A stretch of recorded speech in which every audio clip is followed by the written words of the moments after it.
Hello viewers, daily மேக்ஸில் shortcut பார்த்துட்டு இருக்கோம். இன்னைக்கான சம் என்னன்னு பார்க்கலாம். இந்த சம் வந்து நம்ம இதுக்கு முன்னாடி பார்த்தோம் இல்லையா, அதே மாடல் சம் தான். அதில் இன்னொரு சம் ஒன்று பார்த்துடலாம். இப்போ இதில் நம்ம ஒரு ரெண்டு விஷயம் நோட் பண்ண, இந்த மாடல் சம் ரூட்டாக வந்துருச்சு அப்படின்னா இதில் ஒரு ரெண்டு விஷயம் நோட் பண்ண சொல்லியிருக்கேன்.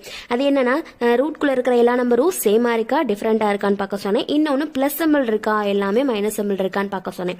இந்த சம்மில் வந்து எல்லாமே டிஃப்ரெண்ட் நம்பராக இருக்குது, எல்லா சிம்பிளும் ப்ளஸ் சிம்பிளாக இருக்குது. இப்போ என்ன பண்ணணும் அப்படின்னா, ஆறு அதே நம்பரால் மல்டிபிள் பண்ணணும். அதாவது இந்த மாடல் சம் வந்துருச்சுன்னா நம்ம வந்து கொஸ்டினை வச்சு ஆன்சர் போடாது இல்லை, ஆப்ஷன் வச்சு தான் ஆன்சரை கண்டுபிடிக்க போகிறோம். ஆறை அதே ஆறால் மல்டிபிள் பண்ணணும். அப்போ என்ன வரும், 36 வரும். 7 அதே நம்பரால் மல்டிபிள் பண்ணும், 49 வரும். 8 அதே நம்பரால் மல்டிபிள் பண்ணோம்னா 64 வரும். 9 அதே 9ஆல் மல்டிபிள் பண்ணோம்னா 81 வரும். இப்போ எப்படி ஆன்சரை கண்டுபிடிக்கணும்?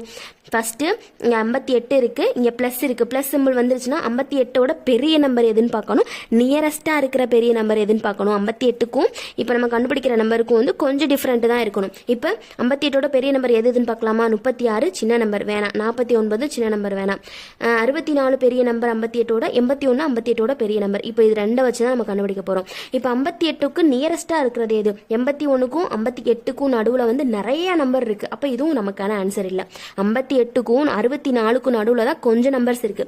அப்போ 64 தான் நம்ம எடுத்துக்க போறோம். 64 எப்படி வந்துச்சு? 8ஆல் மல்டிபிள் பண்ணும்போது தான் 64 வந்துச்சு. அப்போ 8 தான் நமக்கான ஆன்சர். அப்போ இது இந்த சம்க்கான ஆன்சர் 8. அவ்வளோதான்.